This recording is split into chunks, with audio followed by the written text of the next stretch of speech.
Awesome. Let's do it.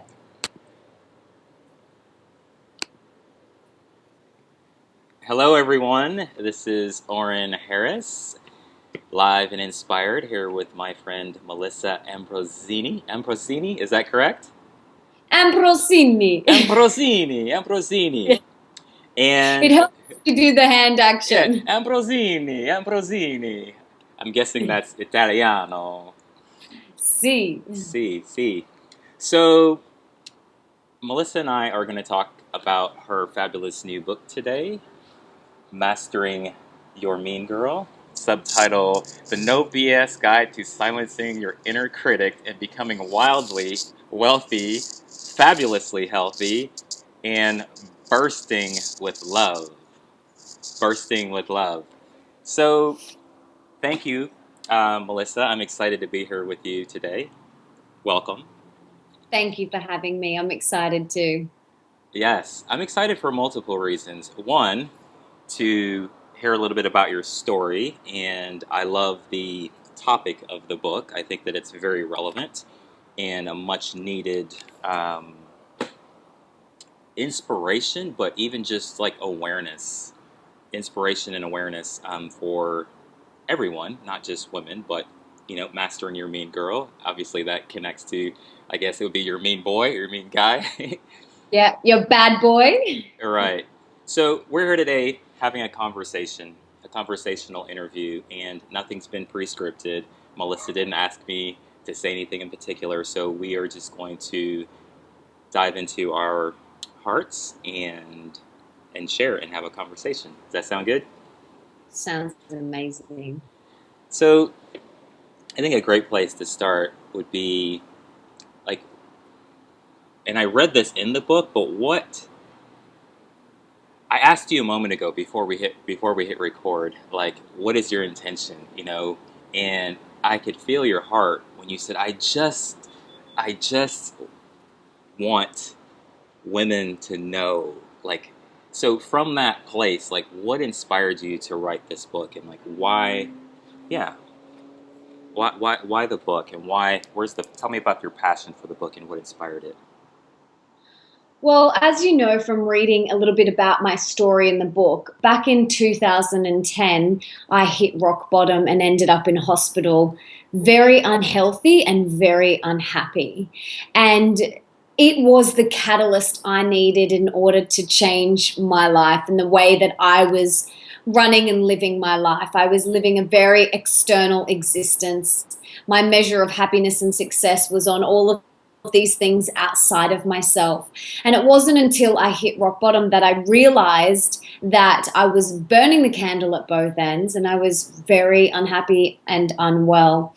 And from there, even though that was the darkest point in my life, and I was very, very depressed. I was on antidepressants and dealing with anxiety and panic attacks and an eating disorder.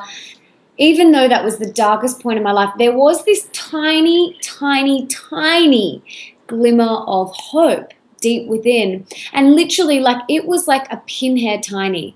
And I didn't logically back then know what it was, but it was my intuition. It was my truth. It was love. And for some reason, something we just kept on saying to me, follow that, follow that, follow that, follow that. And I did. And from there, I began totally immersing myself in this personal development, spiritual world. I read every physical book I could get my hands on, from Eckhart Tolle, Deepak Chopra, Marianne Williamson, Neil Donald Walsh, Louise Hay, Bruce Lipton, and I just immersed myself in this wisdom. And I thought, why isn't this taught in school? Like, why are we not taught this stuff? And that's what inspired me to write this book. I thought, I've really got to share this information. I've really got to share this with the younger generation. I mean, this book is for anyone. It really is for anyone. It's not just for females. Men can relate to it too. But, my heart was like, if only we knew this when we were younger. And I wrote this book for wherever you're at in your life, but for mainly those people who are at that catalyst where they are yearning for something a little bit juicier in their life. And maybe it's, a career or health or relationships. And it helps you take the steps that you need to take in order to have what you truly desire. Mm, awesome. Awesome. Thank you. Thank you. So, self love is a recurring theme in your book and also in the personal spiritual development arena. I think in the last decade, it seems like it's been increasingly in our awareness the importance of self love. One of the things that I've found with self love is this journey of going from it being conceptual and like getting it intellectually. Like, of course, I need to love myself. I need to love myself. The journey from that to self love. Could you speak on that a little bit? Because some people that I work with and that like really can resonate with the idea of self love, they feel something's true about it, something's real about it, and then they understand it. But it's like, yeah, can you talk a little bit about that? And maybe do you experience that when people are like, how do I love myself? Like, how do I do this self-love thing? What is it actually? Absolutely. And that's exactly what happened to me. I started reading all of these books, and, Louise Hay especially talks a lot about self love. And I was like, what is this self love business she keeps banging on and on about? I knew that I had no idea what self love was, and I had no idea how to get it. But I knew like I could logically understand that I needed it because we grow up in a society, fear is, you know, driven into modern society, and we're not taught to love and accept ourselves. We're taught to kind of people please and, stay in these neat little boxes. But for me, I started to flex my self love muscle by doing some of the things that I talk about in the book, which I'll share with everyone in a minute. And I started to feel good. And I'm all about doing what feels good and stopping what doesn't feel good. So I just continued to do those things that made me feel good. And over time, the more you flex your self-love muscle, it's like going to the gym. The more you do your squats, the tighter your booty. So it's like the more you flex your self-love muscle, the stronger that cultivation of self-love within yourself gets. So knowing it and understanding it isn't enough. Reading about it in a book isn't enough. You have to put it into practice in everyday life. This is why throughout the book I give those little inspo actions, because I want you to read and then put into action what I'm actually talking about, because nothing changes if nothing changes. And we all want the house, the car, the job, the partner, but we're not willing to change anything in return. But we need to take those action steps. That's exactly why I put the inspo actions and why I've created the Mastering Your Mean Girl 10-week activation program.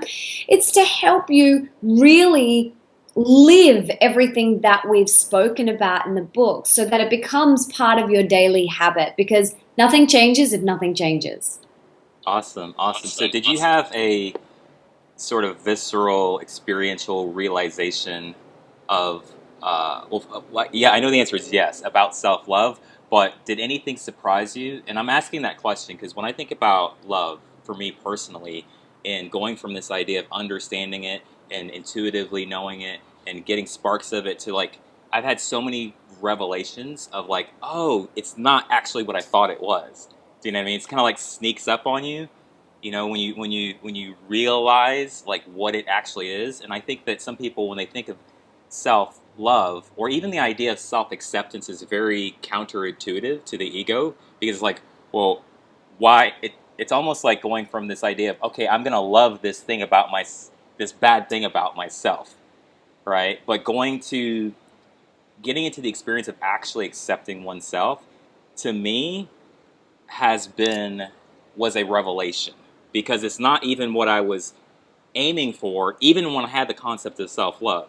And so I wonder for you, like when you started experiencing, like in your body, in your being, what self-love is, were there any surprises? Was it like a revelation, or was it like, okay, now now I'm loving myself. I guess it ultimately felt like home. Mm. You know, it felt like home and my truth. And a little like it felt effortless because whenever we're pushing and we're striving and even like logically trying to accept something that's pushing and pushing and pushing, but love is that all encompassing, essence of who we truly are, and pushing and that hustle and that accepting and that striving ultimately isn't how we get there. Mm. It's already innate within us. We're born into this world, the embodiment of love. Then things happen and we get conditioned along the way to believe otherwise. Mm-hmm. But it is the truth of who we are. And reconnecting, because we've become so disconnected, reconnecting is our ultimate journey. Mm. Nice. Nice. Thank you. Mm. So, mm, the inner critic, the mean girl. Did you have a name for yours, by the way, or ever? Well, for me, you can call it the ego, the inner critic, the smaller self, Elvis, Fred, Mary. It Uh-huh. doesn't really matter. Right. For me, it's like when I started really understanding the role and the purpose of the ego, Mm-hmm. it just kept on coming up to me. I was like, yeah, my mean girl. Like, it just kept on coming up to me. I was like, not a name, just my mean girl, my mean girl. Yeah. And I can literally visualize her kind of sitting on my shoulder and just planting these seeds of doubt and planting fear in my mind. And for me, really visualizing her, what she looks like, and giving her a character helps you detach from the truth of who you are, because so many people believe that that is their truth, but it's not. That is not their truth. Mm-hmm. But they get their ego, their mean girl is so loud that it's overpowering, and they then believe that to be true, which is not the truth. Mm-hmm. So helping characterize it and separating it from your truth is really powerful. So, find a term that works for you. And whether it's your mean girl or Mary, just find something to help you contextualize it. Gotcha. Gotcha. So here's a thought that came up while you were saying that is that do you find that either with yourself or with other women who really are aware of their mean girl and working on it, so to speak, do you find that there's ever a time where they're trying to prove their mean girl wrong? Like the mean girl says, "You suck," and you're like, "No, I don't." You know what I mean? Like, what do you like? Do you experience that? And what are your thoughts about that? I have my thoughts about it, but I want to hear what yours are. I mean, for me, your mean girl will play so many little tricky games on you, Uh huh. and she'll sneak up in like her camouflage get up, and she'll plant seeds of doubt wherever you can. And you can use your mean girl, fear, ego, whatever you want to call it, as a way to get back on your path. And that's what I do. I use her as an indicator to change my internal GPS back to love. And that's why the whole first section of the book is about changing your internal GPS from fear back onto love. So I use her as an indicator. I use her as an opportunity to get back onto my path. That's what I encourage in the book too. So when she comes up and says, you can't do this, you're not good enough, you're not smart enough, I'm like, oh, hang on a minute. Is that my truth? No. And I use that to come back. I use it as fuel to come back, not as an opportunity to beat myself up. I use it as an opportunity for growth and evolution. That's how I use it, and that's what has worked for me. Yeah, I feel like that's a really key distinction. Because what I've noticed with some people sometimes, even if they like recognize a voice of doubt or a critical voice that says, you're worthless. Sometimes the pure impulse to express themselves fully and be their highest self is sometimes being driven to prove the voice wrong. And I think that anytime you take action towards something quote unquote greater with this energy of proving something else wrong, there's still an inner battle. And even if you accomplish the thing, what I've noticed is that then it lacks joy and fulfillment, because it's like the thing that, well, you should be doing it. Do you know what I mean? You should be your greatest self. You should be, it's like the positive version of the same thing. Yes, exactly. And that's a really important distinction. It's very important because, yeah, you're chasing, you're never going to get there. You're never going to arrive because you're just chasing and chasing. Instead of chasing to prove that voice right or wrong, it's about doing what feels true for you in every moment. That's where the real joy and fulfillment comes, is when we follow what inspires us, what lights us up, and then following that. And that's different for everyone. And something that's really important to remember is that your mean girl will compare you to everyone else. Like, that is one of her biggest traits, is comparison. And I talk, there's a whole chapter in the book about comparisonitis, because I used to suffer from it. Mm-hmm. And it's something that our mean girl uses as ammunition against us. So by staying on your path and following what feels true for you, don't let her come in and try and compare you to other people. You just keep staying on your path, and everyone's path is going to look different. But we just need to follow what feels true to us, not because we think we should, but because that's our truth. Well said. Well said. Yeah, I heard, I think it was Ian Levin Zant said that comparison is an act of self-abuse. Oh, yeah. And Oh, yeah. And I think that also even comparison of your current self against your future self, that's that slippery area where I see sometimes people even use that comparison in a way that's detrimental. So the word should can even come out in relation to a higher version of yourself that you're aspiring towards, Yeah, So absolutely. what are some of the sneakier, more ninja-like ways that the mean girl might show up that a person might not initially even think it's the mean girl, because she's like, packaging it in a way that, like, sliding in the back door somewhere. Does anything come up for you on that? Oh my goodness. She knows your bruises. She knows your weak spots, and she will push on them whenever she gets the opportunity. So when one of the first steps to mastering your mean girl, and I'm going to take everyone through a little 3-step process. Okay. But one of the first steps is awareness. Once you are aware of your bruises, you can then see, you've then shone light on them, and they're no longer dark.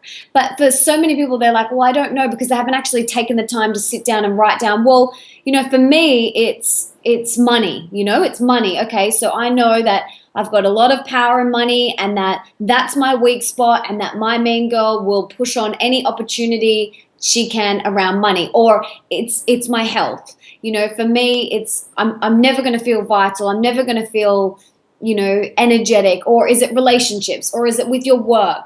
So getting really clear on your mean girl's bruises, because then once you are clear and aware, you can then see you have shone light on it. Once something is light, it's no longer dark, and you can't unknow something you already know. Nice. So that is the first step in mastering your mean girl, awareness. The second step is gently closing the door on her. I know there's lots of spiritual texts that talk about killing the ego, or banishing the ego, or smashing the ego. The ego is part of us. It's there to help us get back on our path. Fear is there to help you and to support you if you choose to see it that way. And so it's about gently closing the door on her, not slamming the door in her face, but just saying, oh, okay, I see you, I hear you knocking on the door, but I'm not going to let you in today. Okay. And then once you've gently closed the door on her, the third step is choosing love instead. Mm. So we have to reframe it. That's the work. Because it's normal for us to play out these fear-based beliefs because we've been taught to do it for 30, 40, 50 years, but it's not natural. Our natural state of being is love. So normal, which has been hardwired into us from modern society, is to choose fear, but it's not natural. Our natural state is love. So the three steps are awareness. Once you are aware of what it is your mean girl is saying to you, maybe it's, you can't write a book. Who do you think you are trying to write a book? In that moment, I gently close the door on her, and then I choose love instead. Well, no, I'm actually very smart and intelligent, and I have a beautiful mission to share, and I would love to put that into a book and share that with the world.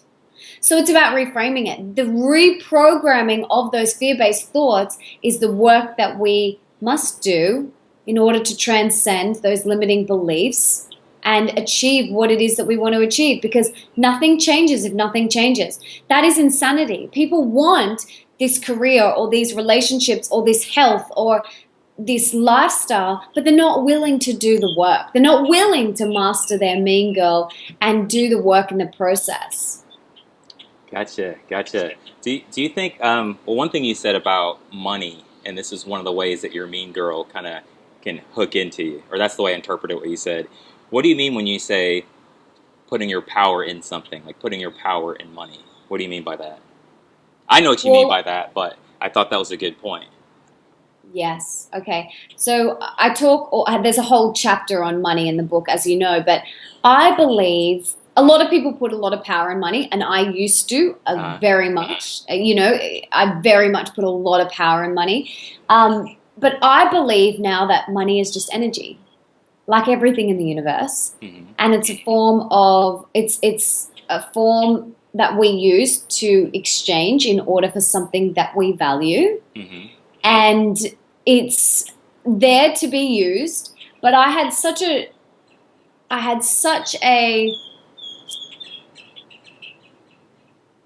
troubled relationship with money because, like I share in the book, I watched my parents grow up really struggle, and life was tough and money was not abundant, and we had that scarcity mentality. hmm And so that was something that I had to unlearn when I got older. So I believe that money will always show up for that which is truly true for you. hmm You're always supported when it's truly true for you. Now, that doesn't mean that the designer handbag and shoes are always truly true for you. Maybe they are truly true for you in that moment, but you can't trick your mean girl. You can't trick your truth. The truth is relentless and it won't leave you alone. So there is moments where, money might show up in different ways.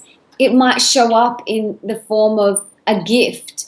I have a story that I share in the book that one of my ex-boyfriends, um, we wanted to go away for his birthday. We wanted to go away for his 30th birthday.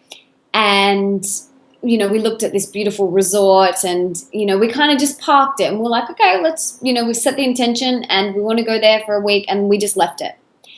And literally that afternoon, his best friend emails him and says, check your email. And in the email, it said, happy 30th birthday, mate. Enjoy your week-long resort retreat with Melissa.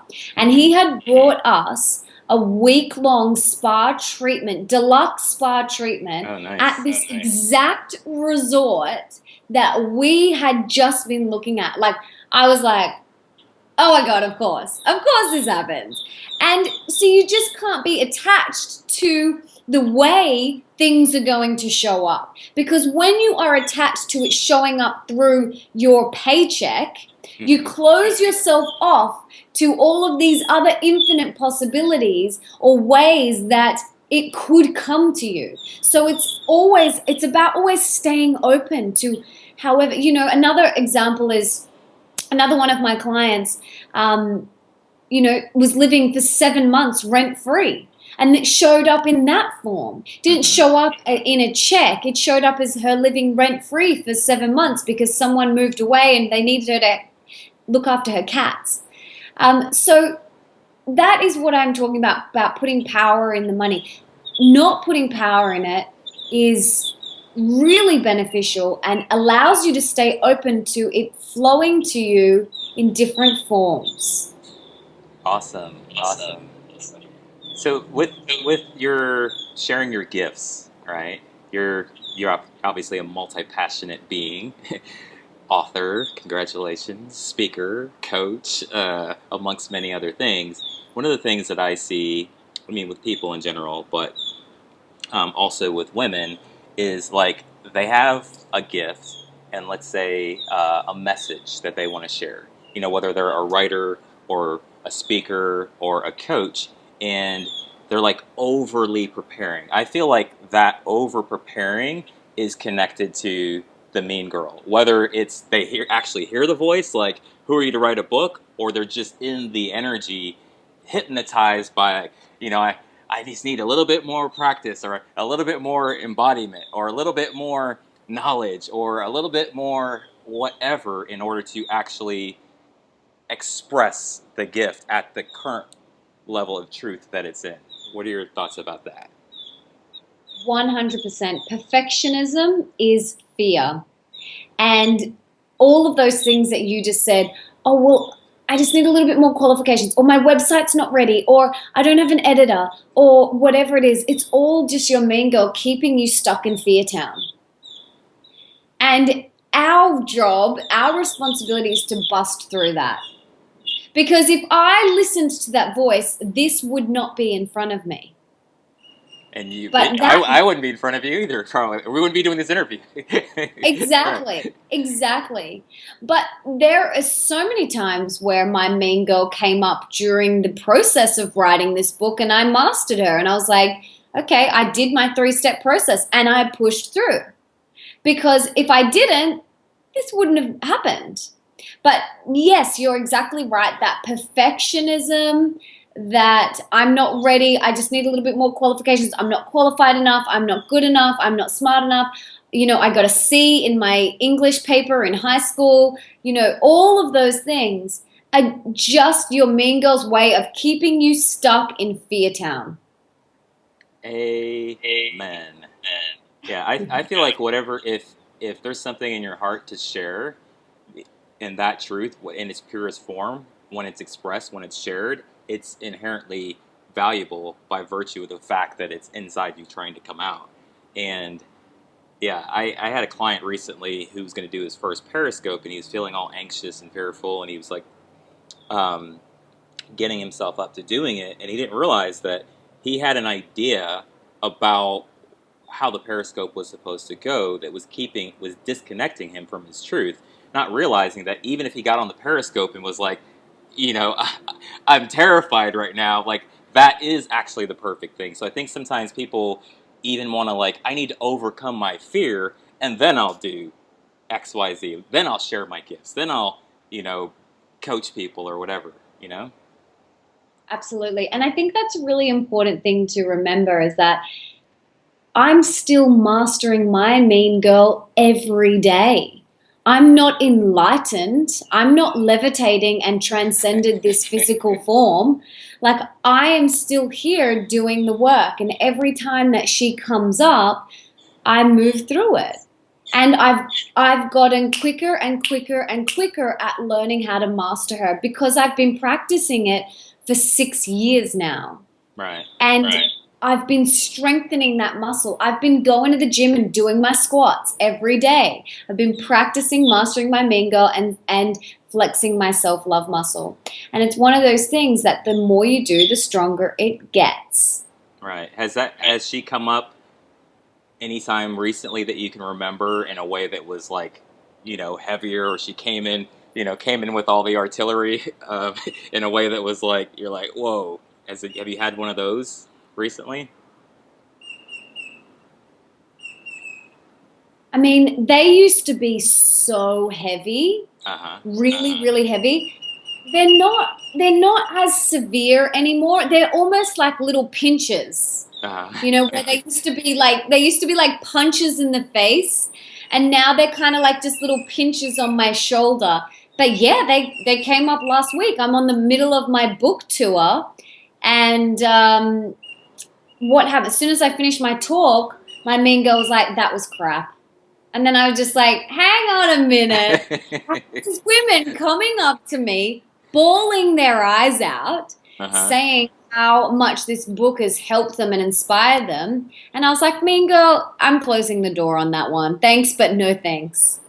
So they're not as severe because I've been working at it for so long. They're not as severe. They're just almost like these little pinches that I can quickly move through now. Nice, nice, awesome.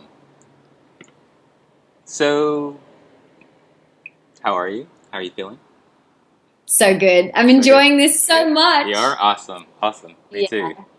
Yeah. Um, yeah. What are you present to right now? Like, we can go in any direction. I definitely feel more flowing, more coming through me. But I thought I'd check in with you right now. Is there anything that you want to say, or wish I would ask you, or want to ask me? Okay, yeah, I'd like to ask you, like, how do you deal when fear comes up? What are your ways to move through it? I get a lot of mileage out of awareness alone, right? And I would say that even if fear comes up as a feeling or as a thought, I I feel like I had a friend say to me like a year and a half ago. He said, "Oren, you seem kind of high maintenance," and I was like, "That's interesting." I was like, "You seem high maintenance to me." And 6 months later, after he went through this amazing transformation, he looked back on that moment. He was like, "Wow, I can see." He's like, "Get it now." He's like, "I see why I was calling you high maintenance," and I was like, and I knew he would get that at some point. And I'm saying that to say that for me, when my soul is whispering to me, when my truth is calling me forth, right? I have the same level of priority, the same level of attention, the same level of importance on a whisper that maybe 5 years ago I had on a yell, right? Mm, You see what I'm saying? And so at this point, it doesn't even have to manifest as a fearful thought. I know what fear feels like in my body and even in my unconscious. And once I have the awareness of that, it's almost like I could, even if I'm not thinking about it, it's almost like I could put a voice to it, right? And I've learned the art of surrender. And I think because I've learned the art of surrender, which is connected to acceptance, which is connected to love, my process is very hands off in a sense, right? The awareness alone, because I'm not vested in sustaining or keeping something that's unreal in existence, my ability to surrender has developed into a really strong ability, right? And so maybe things that I did before as processes are kind of more on autopilot now, and it's the awareness itself that, because in the awareness of a contracted feeling or fear or something that's like not true, is simultaneously the truth, right? And so when I become aware of that, it's almost like I can feel them simultaneously. So whether I'm saying, I'm more often saying yes, and I don't need to know how to get there, than I am saying no. But if I'm saying no, it's usually just shh, or that's cute, or it's so transparent to me. I guess is what I'm saying, that it can't even gain momentum in terms of me actually believing it's true, and then it feeling now feeling the illusion that deeply. And so, mm. yeah, let's see if anything else comes up on that. I would say predominantly that's my process. I'm just like, I become aware of it, and like when I observe myself, or I had a friend of mine bring something to my attention a little while back, and I said, "Oh," and I just said, "Oh, that's a good point." And a few minutes later, he was he was looking at me like he was confused, and I was like, "What's going on?" He's like, "I've never." He's like, "Oren, that was one of the most inspiring things I've seen in a long time." He's like, "I watched your fear come up or something come up inside you, and then you saw it." And he's like, "I've never seen someone have that much compassion and love towards themselves." Almost so that. Sorry, that's my cousin. I'm doing an interview. Sorry about that. um, Almost so that he couldn't wrap his mind around it, that it wasn't a big ordeal or a dramatic like process or something. I literally just sat like almost like, it's hard to describe because I'm not thinking. It's just a state of being. I just literally sat with it and like looked at it and was like, oh, okay. I didn't realize that. I didn't. And that was it. Hold on. Wow. That's Is it too loud? Sorry, I didn't turn no, everything on. that's Okay. Yeah, and anyway, afterwards, that's what impacted him so much. He's like, because he watched me process through something that he had not really perceived before because of the lightness involved. But I would say that that's compassion. You know, that's just like, yeah. yeah, that's why, the first step in mastering your mean girl is awareness. Because once you are aware, once you can see, everything shifts. Sorry. That's all right. Everything shifts. Once you are aware, everything shifts, you know? Mhm. And it's like you've just shone light on something that's dark and you can now see. So awareness is amazing. I love that. Thank you for sharing that little process with us.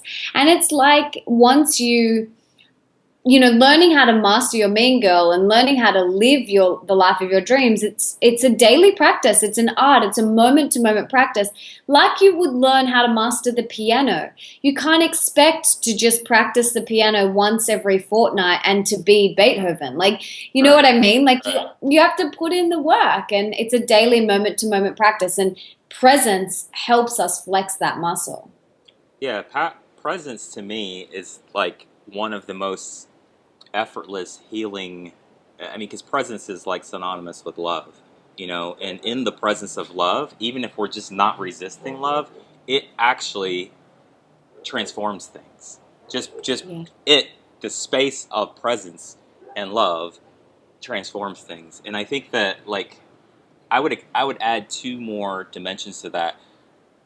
A person, we don't even have to be in love per se, but if we're not resisting love, or even if we're in a state of vulnerability is a very non-resistant state, even if you feel like crap. And so love is actually still allowed, that the space is still allowed to come in and transform things. And so love, vulnerability, acceptance are all very transformational just in of themselves. Mm. Even surrender, I think that surrender, love, acceptance, vulnerability are all non-resistant states. And when we're not resisting the truth that's always trying to emerge anyway, then in that space, it's able to help us with our transformational process in a sense. Because Yes. it is, the transformation is already in motion trying to happen. And if we just cease resisting it, it can happen. That's where a lot of people struggle, is because they're resisting. They're resisting. It's like things are going to happen like a wave, emotions and feelings are going to wash over you. And our job is to let them wash over us like a wave. Like you can't stop a wave. Like, I don't know if you've ever tried, but like Right. if you stand there and you're like, no wave, you're not coming, it's gonna tumble you over, whether you like it or not. So allowing those waves, those emotions, those feelings to just wash through you, let go of the resistance and allow it to just wash over you. Life is a lot more effortless, and there's a lot less pushing.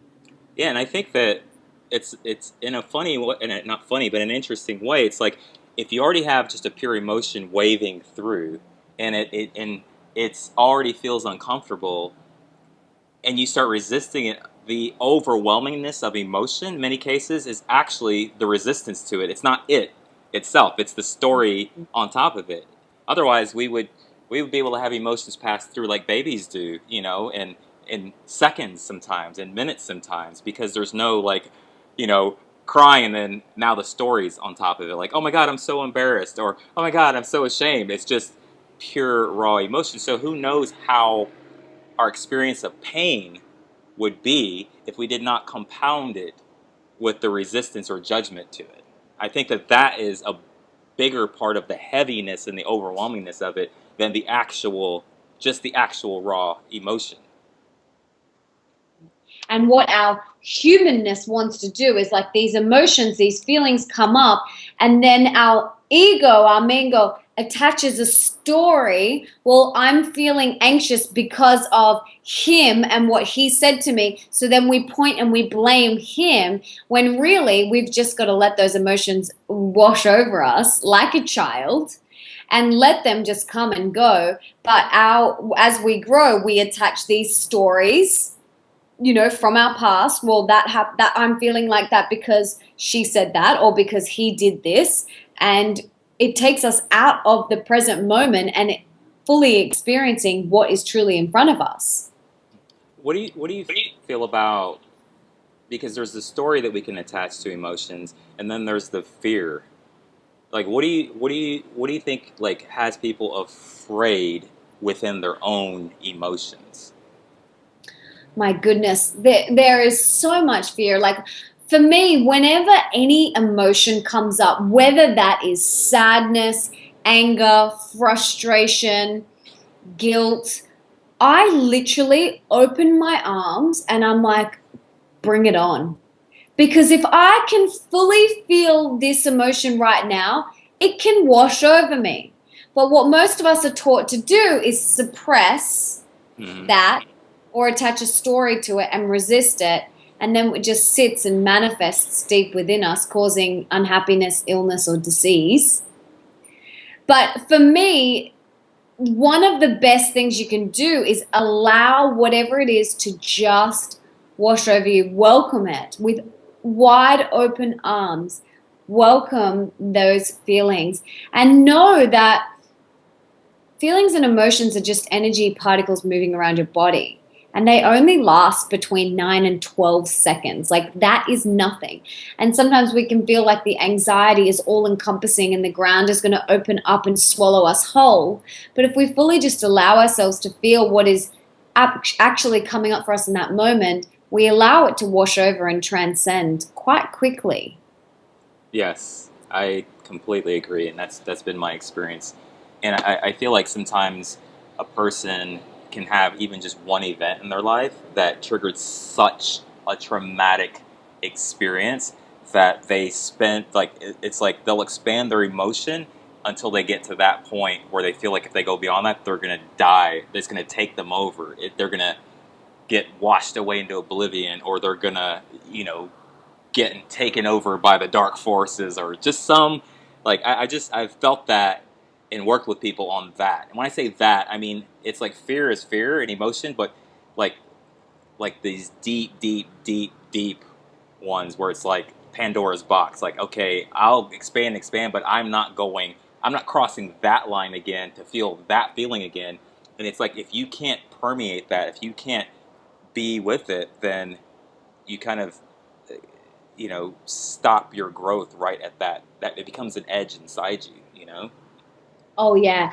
Because what you fail to look at and confront controls you.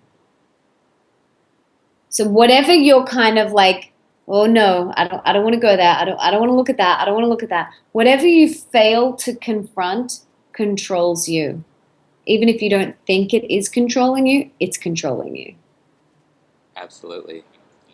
So I want to talk a little bit about, well, two things, not at the same time, but um, relationships and health. Probably health first, right? And I read a bit in your book about where you were with your health and eating disorders and how that was seriously affecting your life and how you transform that. I mean, I want to hear a little bit about that, but also sometimes in conversations like this, I want to like dive into areas that are maybe people aren't aware of even. You know what I mean? Or the more like unconscious, like eating, for example, in eating habits. I seem to recall a chapter in there you were talking about, you know, I don't think he said it this way, but like ways of being, your relationship to food, and like what it is that even like has you drawn towards something in the first place that's not good for your body. You know, I think these types of things are really helpful for people to understand about themselves and to have that awareness and to see how like, you know, the mind and the body are, you know, how the unconscious patterns even are affecting like, oh, why do I feel drawn to, you know, this thing that even intellectually I know is not good for me. Can you speak on that? Absolutely. Your eating habits and patterns say a lot about your internal state. Well, ultimately, your external world is a reflection of your internal world. And that goes the same with your eating habits and the food that you choose. And for me, many years ago, I just did not care about my body. I didn't care. I thought I was invincible. I would trash my body because I didn't have the awareness that I have now. And for me, it's now about nourishing this beautiful earth suit that I've been gifted for this lifetime and taking care of it.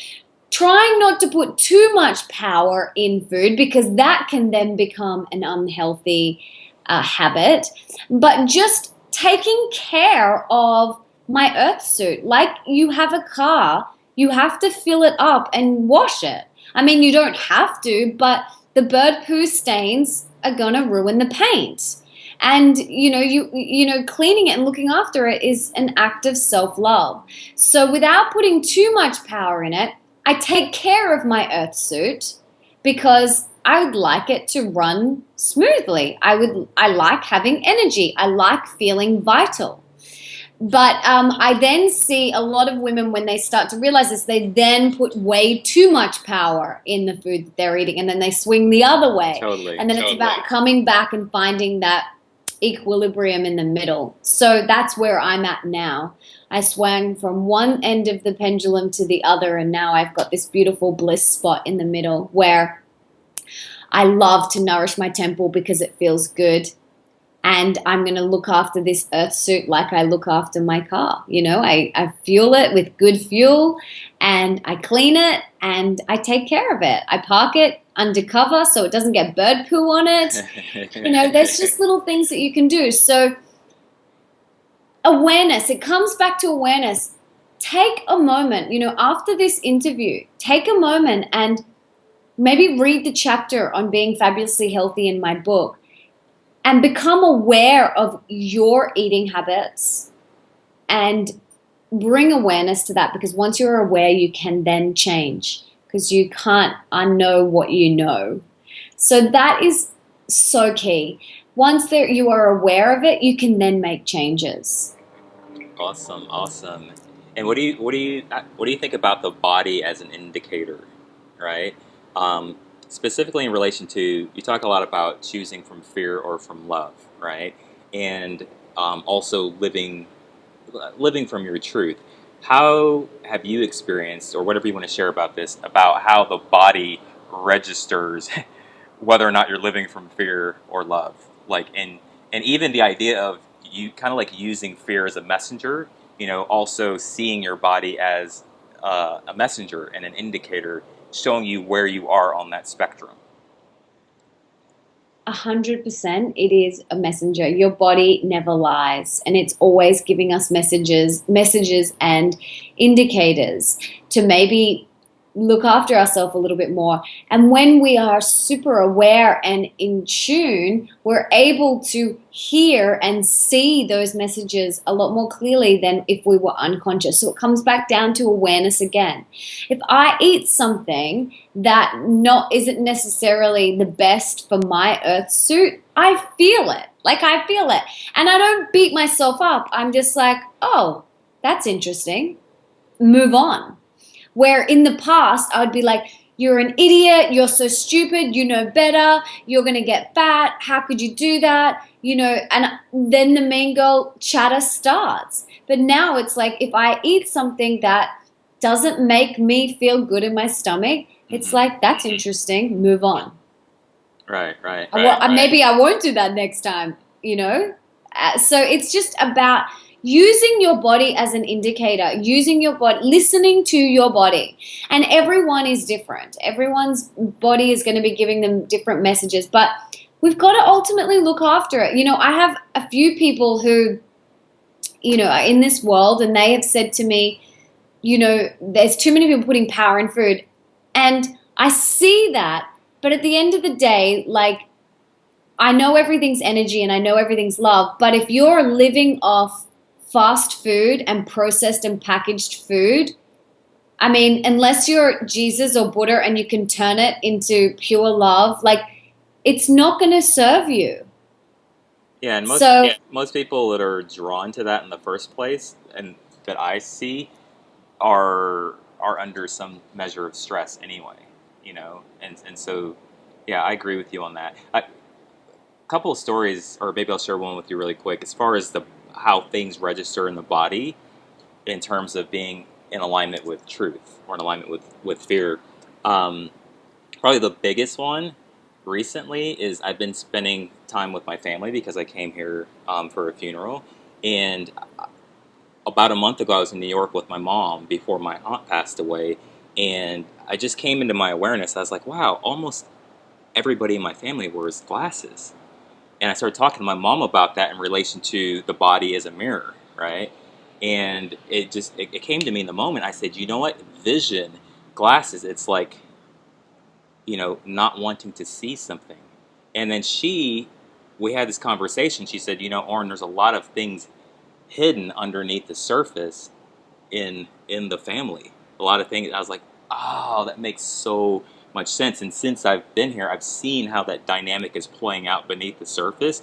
And like, so the it's manifesting in vision. And one more quick cool story. I was in New York doing a coaching session with this lady, and about 30 minutes afterwards, I was sitting down and I had a cold sore come up in my mouth, and I haven't had one of those in years. And I was like, "That's bizarre," and so I was just like, "What's that about?" And instead of trying to like figure it out, I was just still for a moment, and the first thing that popped into my head was the lady that I had the session with. I was like, "Oh, there's a connection there, right?" And the cold sore is those annoying things that are like, yeah. Anyway, it was a big fat one in my mouth, and so she flashed into mind. And then the next thought that came to me was I got on Google and I looked at Louise Hay's list of things. In cold sore, it said repressed anger, and then the lady flashed into my head again, and I realized there was probably a 5 minute portion of our session where she was sharing something with me, and when I remembered in the moment, when I remembered that part of our session, I was like, oh wow, what she was saying to me was not an expression, really, an embodiment of what she was feeling, which was anger. So I was like, wow, she was repressing anger. So, and then the next thing I did was, I was like, okay, well, the way I was empathizing with her, I was somewhat in agreement with that repression. And so with my awareness, I just like I released it. I literally could feel it release that agreement, Melissa. And I forgot about it. I was just that this all happened in like 2 minutes. I forgot about it. About 5 minutes later, I just happened to notice it was gone, like completely. I was like, it was gone. oh my gosh, that is amazing. Oh my gosh. Yeah, that is there is so many cool stories like that out there. People like, doing crazy things with different illnesses and things like that. And it's super powerful. The body is a messenger, and it will show you whatever you need to see and whatever you're not willing to look at. So we gotta take care of this earth suit, that's for sure. Yes, yes. How are you feeling? Just checking in on you again. Yeah, good. I'm really good. Good. Um, relationships. Relationships. I don't know that you talk specifically about that in your book, but how, in terms of being in relationship, and I am talking about like any relationship, but just like relationships, like love relationships, you know, how has how has your mean girl showed up in your relationship, or do you have anything to say about that? About Absolutely. relationships?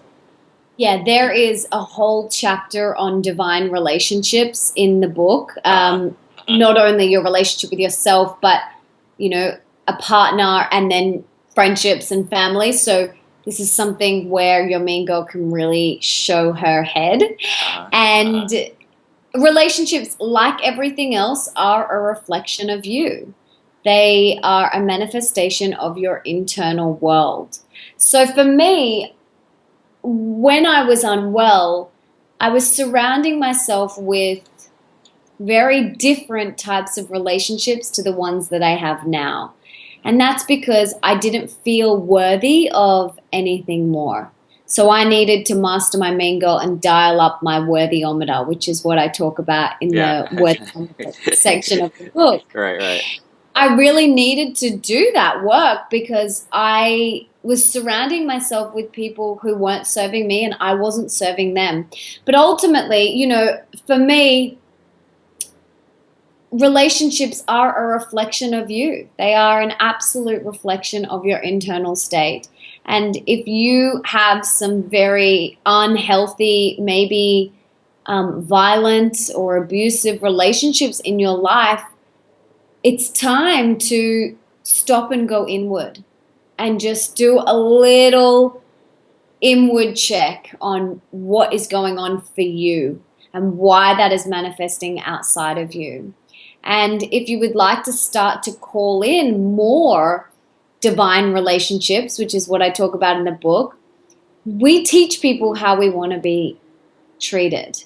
And Mm. if you want more love, you have to first become more within yourself. Like if I'm ever, in the past, if I've ever craved love from my husband, I'm like, I want attention, I want love, I want that. Like, this is my mean girl speaking. Hmm. I want attention, I want love. I'm craving that from him. Instead of going, you don't give me love, like, and having a little tantrum, I said, well, where am I not giving myself love? Mm. Where am I not showing up for myself? So I go and do that internal work. Then I go and give more love. I'll give it to my beautiful 10-year-old stepson. I'll go and just pour love into my husband or to my best friends if they're in my presence. Sometimes I'll just sit there and, like, under the table, I'll have my hands like this, just pouring love into them, without them even knowing. Or I'll sit, in the car next to my mom and I'll just have my hand like this. Like, you don't have to do these things, but this is just something that works for me. And I just literally, at the end of my meditation, I say what I'm grateful for. And I literally feel my heart opening and love pouring to those people.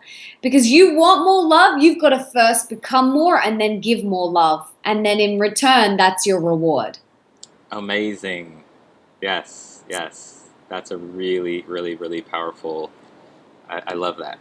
I love that. But that's not, I didn't always think like that. That years ago, it was like, you don't give me attention and you don't love me and poor me and play the victim. But I'm like, well, how am I showing up? I'm not even showing up for this person, yet I'm expecting them to show up for me. It doesn't work like that. Mm. Awesome. Awesome. Thank you for that. And I think that's great that you check in with yourself about that when you think you want attention or something from someone else or something outside of yourself. Yeah, exactly. Exactly. Always go back inward. Always. Awesome. So, is there anything that you can feel inside you or in this moment that you would love to share, or perhaps I didn't ask you about, or that's on your heart that you feel trying to come through you that you want to share with with the audience, with women out there, with me. Yeah. I guess the biggest thing is we didn't come here to suffer.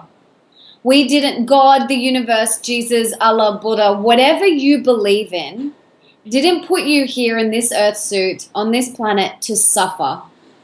And your truth is wanting to be expressed in every moment. And it's our responsibility to just let that shine, let our beautiful, authentic, unique self shine out and give those gifts to the world.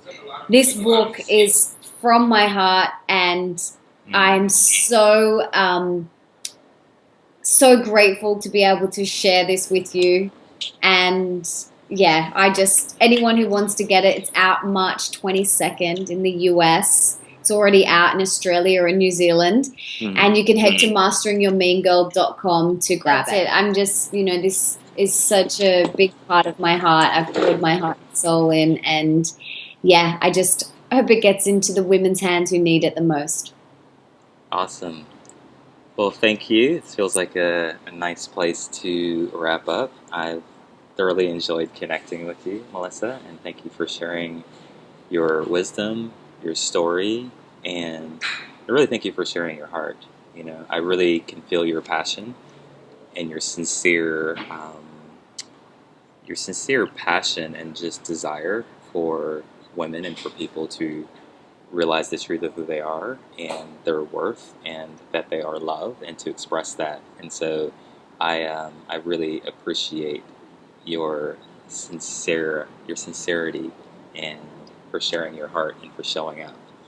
So thank you. Thank you so much. I'm so grateful, and I've loved this conversation. It's been beautiful. Yes. Oh, and before I let you go, website, is there a Yes. website? What is the website? Yeah, so you can grab the book at masteringyourmeangirl.com. You can get it from heaps of different online websites, Amazon, all of those ones, and you can get it in bookstores from March 22nd. All right, awesome. Well, congratulations again, and I am looking forward to everything that is unfolding for you, me, and the rest of us. And much love. Thank you so much. All right. Peace.